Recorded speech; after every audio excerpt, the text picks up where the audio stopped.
Ассалаумағалейкум достар, сіздермен бірге Мега Арсен KZ. Бүгін біз өзімнің қорқынышты оқиғамды айтатын болғым. Бұл өмірде болған өткенде елікаше ма, сол бір түнгі бір үштерді ұйықтап жатқам. Бұл видео қысқаша болады. Түнде жатайын деп жатып пердені ашып қойғанбыз. Енді бұрындары жауып жататын едік, қорыққан слендермен келіп қалма деп. Сол күні ашып жаттық. Сөйтіп свет жай жанып тұр, қараңғылау. Түнгі сағат 3-тер кезі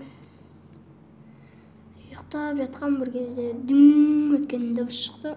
Қарап басам, компьютер қосылып тұрды да өшіп, қайттан қосылды. Сол кезде қорққанымнан Арнордың бетінен Арнор шошып кетті. Не болды деп. Сөйтіп мен бардым да компьютерді өшіріп қорқып ұйықтап қалдым. Конец. Осымен видео аяқталды. Сосын біттік қой. Сіздің қорыққаннан екеуміз бірдей жаттық, иә? Онсыз да бірдей жатыр едік қой. Сөйтіп жазып қалдық қой. Ал видеоны лайк басыңыздар. Жаңадан көріп отқан болсаңыздар. Айтпақшы 38.000 адам жазылмапты ғой бізге. 38.000 адам көрген. Одан да көп 39.000, одан да көп адамдар көрген, бірақ подписчик етпеген. Бірақ біз алда елес жүреді. Иә. Жоқ, сен істеген де сөйтіп.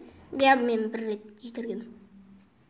Ал Арнордың қолынан бір рет ұрған, сосын Арнор бір көлеңке көрген біреудің. Ал пока-пока, чау.